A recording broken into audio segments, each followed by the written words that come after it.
Hi, today in front of me DOOGEE X97 Pro, and I'll show you how to connect to Wi-Fi this device.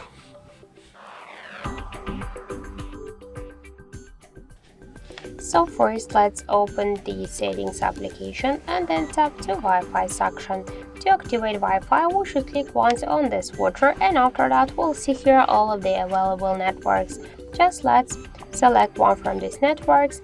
Now we should enter the password. To see the password, you should click here to this show password checkbox. If you just want to check some mistakes, for example, on your password.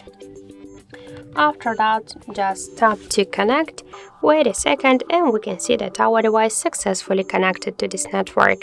Sure, by the same way you could use more networks, just by the same way select the network, enter the password, tap to connect.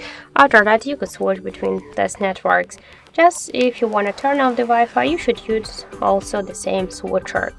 Also, we got one more way how we can do that. Just open the notification panel shortcuts and find here Wi-Fi icon. Just click on this icon to activate Wi-Fi or to turn it off by this way. And to launch Wi-Fi settings, hold for a while this icon, and that's it. So thank you for watching, and if you find this video helpful, leave thumbs up and subscribe our channel.